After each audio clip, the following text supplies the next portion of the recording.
तो आज की वीडियो में हम लोग देखेंगे relationship between the elastic constants. Strength of material subject के अंदर बेसिकली हम लोग मेनली 3 तरीके के इलास्टिक कांस्टेंट पढ़ते हैं, जिसमें कि सबसे पहला है modulus of elasticity denoted by E, modulus of rigidity denoted by G, bulk modulus that is denoted by K, and another ratio that is ratio of lateral strain to the longitudinal strain that is denoted by the Poisson's ratio mu. So what is the relationship between these? We have to read this in this video, okay? कि इन सारे elastic constant के बीच में relationship develop जो हो रही है ये कैसे हो रही है, ये रिलेशनशिप कहाँ से आई, ये हम लोग यहाँ पे आज डिस्कस करेंगे, ठीक है। सबसे पहले समझते हैं कि इलास्टिक कांस्टेंट का मतलब क्या होता है। इलास्टिक कांस्टेंट क्या है? प्रॉपर्टी है मटेरियल की। It is the property of the material जो कि बताती है डिफरेंट लोडिंग कंडीशन में जो बॉडी है वो डिफॉर्मेशन को कैसे रेजिस्ट करेगी। फॉर एग्जांपल, अगर ये मेरे पास बार है, एक मेरे पास ये बार है और इस बार के दोनों तरफ मैंने एक एक्सटर्नल फोर्स P लगाया, तो within the elastic region you can observe that the stress, normal stress is directly proportional to the normal strain, and within the elastic region this follow linear relationship, and to remove the proportionality we have to add a constant that is elastic modulus. Elastic modulus जितना ज़्यादा होगा किसी body का, वो उतना ही ज़्यादा resistance create करेगा for the deformation under the effect of external tensile load, okay. For example you can, इसको हम ऐसे भी समझ सकते हैं कि जो बॉडी की स्टिफनेस है वो directly proportional to the elastic modulus होगी, ठीक है। जब किसी बॉडी पे नॉर्मल लोड लग रहा होगा, जितना ज़्यादा इलास्टिक कांस्टेंट होगा उतनी ज़्यादा स्टिफनेस होगी और उतना ही कम डिफॉर्मेशन बॉडी के अंदर देखने को मिलेगा with in the elastic limit. इसी तरीके से अगर किसी बॉडी पे हम लोग क्या करेंगे, शेयर फोर्स लगाएंगे, तो शेयर फोर्स की वजह से क्या आएगा, शेयर स्ट्रेन आएगा। तो उस शेयर स्ट्रेन को रेजिस्ट करेगा कौन? Modulus of rigidity. जितना ज़्यादा मॉड्यूलस ऑफ रिजिडिटी होगा तो within the elastic limit उतना ही कम एंगुलर डिफॉर्मेशन आपको देखने को मिलेगा, बॉडी के अंदर। और इसी तरीके से अगर कोई बॉडी हाइड्रोस्टैटिक कंडीशन में होती है, हाइड्रोस्टैटिक लोडिंग अगर किसी बॉडी पे लगती है, मतलब तीनों तरफ से, मतलब जो 3 इंटरएक्सियल डायरेक्शंस होती हैं, तीनों तरफ से सेम प्रेशर, सेम स्ट्रेस जब लगती है कंप्रेसिव नेचर की, तो उसको बोलते हैं हाइड्रोस्टैटिक लोडिंग। तो यहाँ पे जो प्रॉपर्टी होती है बल्क मॉड्यूलस, वो बताती है क्या? Resistance to compressibility. जितना ज़्यादा बल्क मॉड्यूलस होगा उतना ही कम क्या होगी, बॉडी की कंप्रेसिबिलिटी होगी, ठीक है। उतना ही कम कंप्रेस होगी बॉडी जितना ज़्यादा बल्क मॉड्यूलस होगा। ये है इसका बेसिक डेफिनेशन इन सारे इलास्टिक कांस्टेंट का। लेकिन अब यहाँ पे हम समझते हैं कि इनके बीच में ये जो रिलेशनशिप हम लोग डेवलप कर रहे हैं, that is E = 2G 1 + mu और E = 3K 1 - 2 म्यू, ये कैसे आ रही है, इसके डेरिवेशन आज हम लोग यहाँ पे देखने जा रहे हैं, ओके। तो देखिए, मैं यहाँ पे सबसे पहले जो रिलेशनशिप उठा रहा हूँ ये वाली E = 2G 1 + म्यू। ये रिलेशनशिप हम लोग यहाँ पे देखेंगे, क्लियर। अब देखिए, सबसे पहले हम लोग डेरिवेशन कर रहे हैं किसका, E = 2G 1 + म्यू का। मैंने आपसे कहा कि सपोज कीजिए एक XY कोऑर्डिनेट सिस्टम, ये X एक्सिस हो गया और ये Y एक्सिस हो गया, और इस XY कोऑर्डिनेट सिस्टम में एक हमारा स्ट्रेस एलिमेंट है, कुछ इस तरीके से, जिसके ऊपर प्योर शेयर लोडिंग है इस तरीके की, like this, and this is tau XY। तो यहाँ पे कॉम्प्लीमेंट्री शेयर स्ट्रेस भी हमको देखने को मिलेगी और ये स्ट्रेस एलिमेंट इक्विलिब्रियम में रहेगा, ठीक है। तो आपने देखा कि हमने यहाँ पे एक स्ट्रेस एलिमेंट कंसीडर किया है which is subjected to the pure share.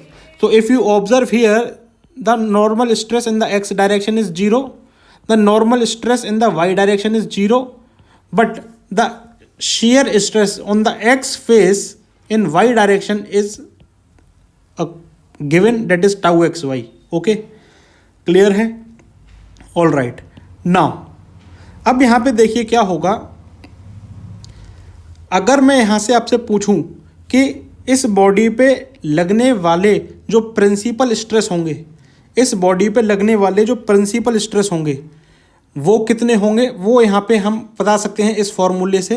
Date is sigma 1,2 will be equal to sigma x plus sigma by 2 plus minus under root of sigma x minus sigma by 2 का whole square plus tau square xy. So simply you can observe that the principal stress due to this pure shear condition will be equal to plus minus tau xy. Okay, clear? If you consider this face and name this face as face number A and this face as face number B, then you can observe that the face number A is subjected to the maximum shear stress tau xy and there is no other stress acting on this face A. It is subjected to the pure shear tau xy. In a similar manner, face number B is also subjected to the pure shear. There will be maximum shear stress tau xy on that face. हमको एक बात पता है और वो क्या, वो ये कि जो प्रिंसिपल स्ट्रेस होती हैं और जो मैक्सिमम shear स्ट्रेस के प्लेन्स होते हैं, जो प्रिंसिपल प्लेन होते हैं और जो मैक्सिमम shear स्ट्रेस के प्लेन होते हैं वो आपस में 45 डिग्री के इंक्लिनेशन पे रहते हैं. ये बात हम लोगों को पता है. तो अगर मैं यहाँ से आपको एक प्लेन बना करके दिखाता हूँ, डेट इज देखो यहाँ पे ये जो हमारे पास कंडीशन आई है, जैसे ये हमारे पास क्या है, इस तरीके से ये है हमारे पास टाउ एक्स वाई. ओके, तो अगर मुझे यहाँ पे आपको प्रिंसिपल प्लेन दिखाना है तो जो प्रिंसिपल प्लेन होगा वो कैसे होगा, वो यहाँ पे देखो. एक प्रिंसिपल प्लेन होगा 45 degree incline to face number A, like this. ये 45 डिग्री पे इंक्लाइंड होगा और इस प्रिंसिपल प्लेन, ये जो प्रिंसिपल प्लेन है इस पे कोई भी shear स्ट्रेस नहीं लगेगी. इस पे सिर्फ और सिर्फ नॉर्मल स्ट्रेस लगेगी. कौन सी लगेगी? Principal stress, that is sigma 1. Clear है? इस पे जो प्रिंसिपल स्ट्रेस लगेगा वो लगेगा सिर्फ और सिर्फ सिग्मा 1, जिसका वैल्यू क्या होगा? प्लस टाउ एक्स वाई होगा, प्लस टाउ एक्स वाई होगा. क्लियर? अब यहाँ पे एक बात समझते हैं और वो क्या, वो ये कि हमको एक बात पता है और कि अगर हमको प्रिंसिपल स्ट्रेन फाइंड करना है, अगर हमको प्रिंसिपल स्ट्रेन फाइंड करना है तो बेसिकली हम क्या करते हैं, प्रिंसिपल स्ट्रेन जो होगा वो होगा epsilon 1 is equal to sigma 1 over E minus mu times of sigma 2 over E. ठीक है? जिस डायरेक्शन में प्रिंसिपल स्ट्रेस देखने को मिलेगा उसी डायरेक्शन में हमको प्रिंसिपल स्ट्रेन भी देखने को मिलेगा. क्लियर? तो यहाँ पे जो प्रिंसिपल स्ट्रेन हमको देखने को मिला वो कितना मिला? Tau x y over E minus mu into minus tau x y over E. तो आप यहाँ से देख सकते हैं जो हमको प्रिंसिपल स्ट्रेन देखने को मिला वो देखने को मिला tau x y over E into 1 plus mu. ये हमारे पास आई इक्वेशन नंबर 1. क्लियर है? All right, very good. Next जो हम यहाँ पे बात करेंगे वो क्या कि इस लोडिंग की वजह से ये जो हमारे पास लोडिंग दी हुई है, that is if you consider here sigma x हमारे पास 0 है, सिग्मा वाई हमारे पास 0 है. ठीक है? तो अगर मैं यहाँ से आपको बात करता हूँ कि अगर एप्सिलॉन एक्स हमको चाहिए तो होता है क्या? Sigma x over E minus mu times of sigma y over E. इसी तरीके से एप्सिलॉन वाई हमको चाहिए तो ये हो जाएगा कितना? Sigma y over E minus mu times of sigma x over E. ठीक है, 2D स्ट्रेस की बात कर रहे हैं, 2D स्ट्रेस एनालिसिस। तो यहाँ पे क्या है, सिग्मा एक्स जीरो है, सिग्मा वाई जीरो है। अगर sigma x sigma y zero है तो हमको ये पता चल गया कि एप्सिलॉन एक्स की वैल्यू क्या हो जाएगी, जीरो हो जाएगी, और एप्सिलॉन वाई की वैल्यू क्या हो जाएगी, जीरो हो जाएगी। लेकिन यहाँ पर एक शेयर स्ट्रेन आपको देखने को मिलेगा, that is gamma x y. क्यों देखने को मिलेगा, क्योंकि यहाँ पे क्या लग रहा है, शेयर स्ट्रेस लग रहा है, एंगुलर डिफॉर्मेशन आपको देखने को मिलेगा। एंगुलर डिफॉर्मेशन देखने को मिलेगा तो क्या होगा, आपको एक शेयर स्ट्रेन आएगा यहाँ पे। ठीक है, गामा एक्स वाई हमको देखने को मिलेगा। अब यहाँ पे x y epsilon x zero हो गया, एप्सिलॉन वाई हो गया, मतलब normal strain x direction zero, normal strain in y direction zero. लेकिन एक शेयर स्ट्रेन हमको देखने को मिलेगी, that is gamma x y, से हमने इसको रख लिया। तो यहाँ से अगर मैं प्रिंसिपल स्ट्रेन का फॉर्मूला लगाता हूँ, वो हो जाता है कितना, epsilon x plus epsilon y by two plus minus under root of epsilon x minus epsilon y by two का whole square plus gamma x y by two का होल स्क्वायर। ठीक है, यहाँ पे ये सारा जीरो हो जाएगा। तो यहाँ से हमको देखने को मिला जो एप्सिलॉन वन आया, ये निकल करके आया gamma x y by two. ये हमारे पास आया इक्वेशन नंबर 2। माय डियर, ये दोनों एक ही बात है, ये दोनों एक ही बात है। फर्स्ट और सेकंड को इक्वेट कर दो। जब फर्स्ट और सेकंड को इक्वेट करोगे तो ये आ जाएगा gamma x y by two is equal to tau x y by E into 1 plus mu. अगर हम बात कर रहे हैं within the elastic limit, then you can observe that the stress is equal to G times of shear strain, that is gamma xy. Okay, so we can write this equation, we can put this equation in this, then you can observe that gamma xy by 2 will be equal to g into gamma xy by e into 1 plus mu. Here gamma xy and gamma xy will cancel out, then you will get the relationship between e and g, like e is equal to 2g 1 plus mu.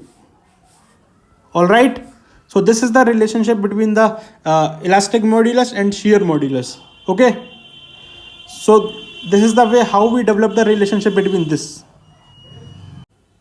Okay, now अब हम देखते हैं दूसरा relation, that is the relationship between elastic modulus and the bulk modulus. तो यहाँ पे देखते हैं इनके बीच में रिलेशनशिप कैसे डेवलप होगा। तो सबसे पहले कंसीडर कीजिए माय डियर एक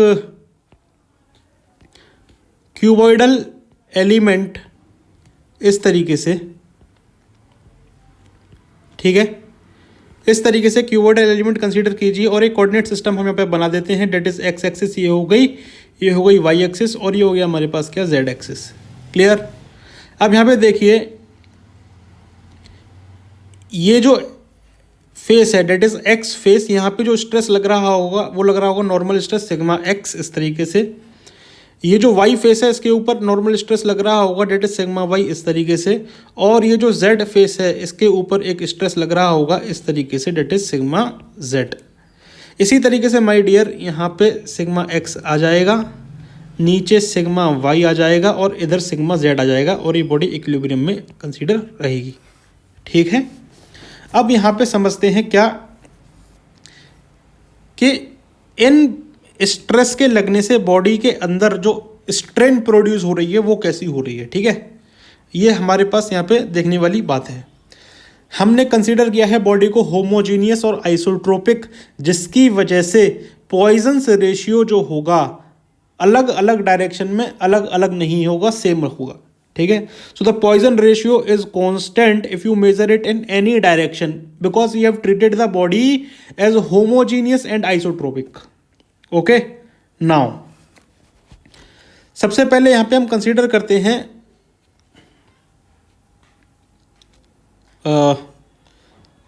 यहां पे हम क्या करेंगे, 3 अलग अलग एनालिसिस करेंगे। एक बार सिग्मा एक्स को लेकर के, एक बार सिग्मा वाई को लेकर के और एक बार सिग्मा जेड को लेकर के। ठीक है, तो सबसे पहले मैं यहां पे क्या कर रहा हूं, एक मैं यहां पे टेबल ड्रॉ कर देता हूं इस तरीके से। ठीक है, यहां पे मैं सबसे पहले केस ले रहा हूं क्या, कि जब इस बॉडी पे सिर्फ और सिर्फ क्या लगेगा, सिग्मा एक्स लगेगा।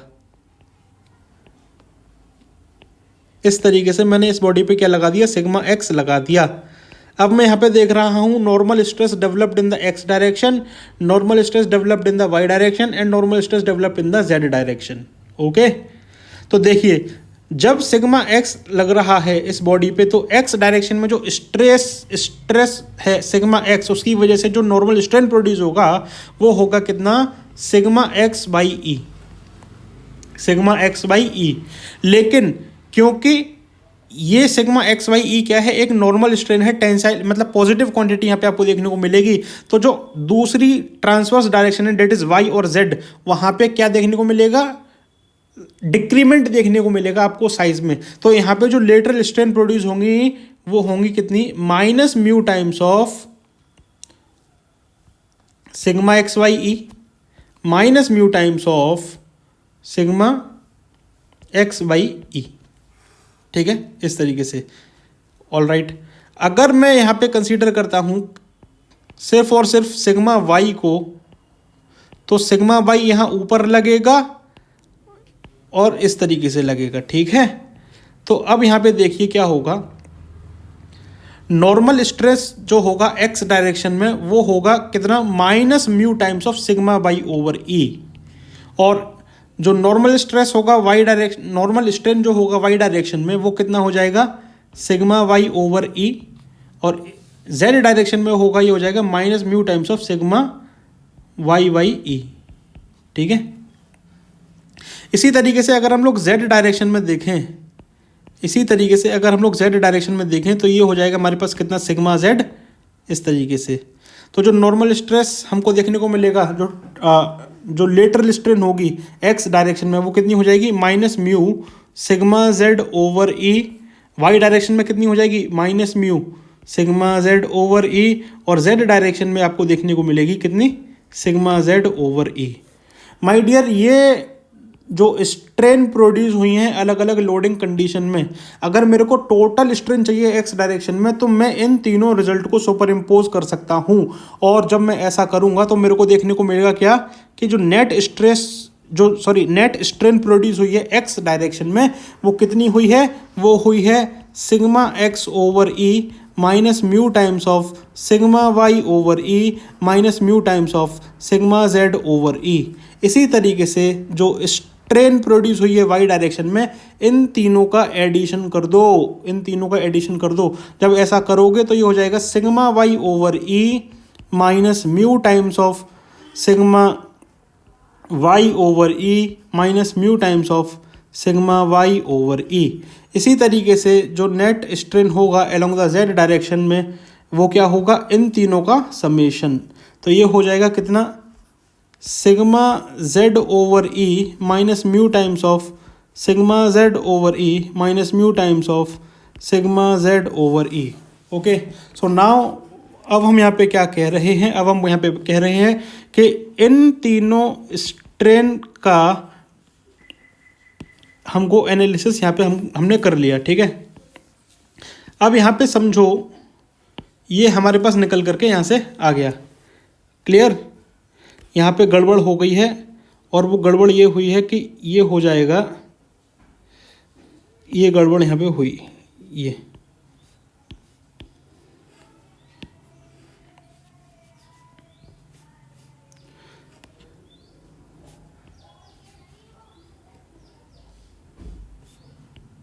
ये गड़बड़ यहाँ पे हुई थी। ठीक है, जो हमने यहाँ पे ठीक कर लिया है। Clear, all right. अब यहाँ पे एक बात ऐसे समझो कि ये हमारे पास क्या है, एक क्यूबॉइडल ब्लॉक है इस तरीके से। ठीक, इस तरीके से हमारे पास क्या है, क्यूबॉइडल ब्लॉक है, और जिसमें ये हो गया इसका x, ये हो गया इसका साइड y और ये हो गया इसकी साइड कितनी z। तो अगर मैं आपसे बोलूँ कि इस क्यूबॉइडल ब्लॉक का जो वॉल्यूम है वो कितना है, वो हो जाएगा x y z। ठीक है, अगर मैं आपसे कहूँ कि यहाँ पे आप इसका लॉग ले लीजिए तो ये हो जाएगा log x plus log y plus log z। अगर मैं आपसे कहूँ कि इसका डिफ्रेंशिएट कर दीजिए इसी के रिस्पेक्ट में तो ये हो जाएगा कितना, del v y v is equal to del x y x plus del y y y plus del z y z. My dear, change in volume with respect to original volume is nothing but the volumetric strain, is nothing but the volumetric strain. तो जो volumetric strain होती है वो होती है summation of the normal strain in x direction plus normal strain in y direction plus normal strain in z direction, which is equal to epsilon x plus epsilon y plus epsilon z. तो अगर मैं इन तीनों का summation कर दूं, first second और third का समेशन कर दूं, तो मुझे ये जो एलिमेंट है इसके ऊपर लगने वाला वॉल्यूमेट्रिक स्ट्रेन मुझे मिल जाएगा। वॉल्यूमेट्रिक स्ट्रेन जब मुझे मिल जाएगा तो वो जो वॉल्यूमेट्रिक स्ट्रेन होगा that is del v by v, वो आएगा इन तीनों के समेशन करने से। ये वाला ये वाला ये वाला, जब इन तीनों का समेशन करोगे तो यहाँ से आपको देखने को मिलेगा एक रिलेशन जो कि आएगा 1 minus 2 mu by E into sigma x plus sigma y plus sigma z. इस तरीके से यहाँ पे आपको रिलेशनशिप देखने को मिली। तो ये एक बहुत ही इंपॉर्टेंट रिलेशनशिप है जो कि हम लोग स्ट्रेंथ ऑफ मटेरियल में प्रॉब्लम सॉल्विंग में भी यूज़ करते हैं। अब यहाँ पे डिस्कशन करते हैं किसका, हाइड्रोस्टैटिक लोडिंग का। हाइड्रोस्टैटिक लोडिंग यानी कि एक ऐसा स्ट्रेस एलिमेंट जिसपे कि तीनों डायरेक्शन में, जो तीनों एक्स वाई जेड डायरेक्शन है, same amount of compressive stress देखने को मिलेगी, that is minus sigma minus sigma minus sigma. तो यहाँ पे sigma x is equal to sigma y is equal to sigma z हो जाएगा इक्वल टू माइनस सिग्मा। तो जब ऐसा होगा तो यहाँ से देखो del v by v is equal to 1 minus 2 mu into E into minus of 3 sigma हो जाएगा। ठीक है, माइनस ऑफ 3 सिग्मा हो जाएगा। ओके, नाउ अब यहाँ पे समझिए क्या, यहाँ से हम इसको लिख सकते हैं इस तरीके से, that is E divided by 1 minus 2 mu, ठीक है, into 3 is equal to sigma divided by minus del v by v. Clear.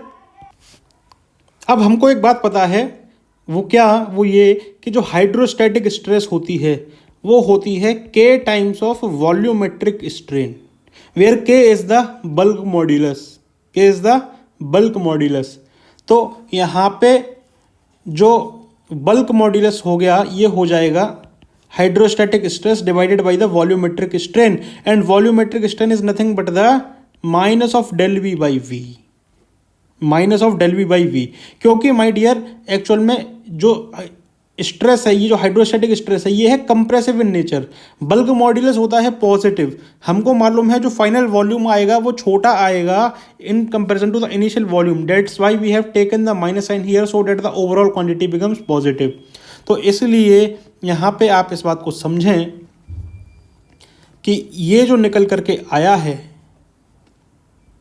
ये आ गया E divide by 3 into 1 minus 2 mu is equal to what, K. तो यहाँ से आप देख सकते हैं जो निकल करके आया, ये निकल करके आया E इंटू 3 के 1 माइनस 2 म्यू। ठीक है, एक बात और मैं आपको बता दूं, जो कंप्रेसिबिलिटी होती है वो होती है inversely proportional to the bulk modulus. जितना ज़्यादा बल्क मॉड्यूलस उतना ही कम कंप्रेसिबल होगा आपका सबस्टेंस। अगर बल्क मॉड्यूलस आपका इनफाइनाइट है तो कंप्रेसिबिलिटी हो जाएगी ज़ीरो, कंप्रेसिबिलिटी हो जाएगी ज़ीरो। अब बल्क मॉड्यूलस इनफाइनाइट कब होगा, जब आपका 1 minus 2 mu is equal to 0 हो जाए, यानी कि अगर म्यू आपका 0.5 है तो उस केस में बल्क मॉड्यूलस इनफाइनाइट, और बल्क मॉड्यूलस अगर इनफाइनाइट तो कंप्रेसिबिलिटी हो जाएगी ज़ीरो। तो इसीलिए यहाँ पे हम लोग बोलते हैं फॉर द इनकम्प्रेसिबल सबस्टांस जो पॉइजन्स रेशियो होता है ये होता है कितना, 0.5। क्लियर। इनकम्प्रेसिबल यानी चेंज इन वॉल्यूम क्या होगा, ज़ीरो होगा, चेंज इन वॉल्यूम क्या होगा, ज़ीरो होगा। क्लियर। तो इस तरीके से ये रिलेशनशिप डेवलप होती है between the elastic constant. I hope आपको समझ में आया होगा।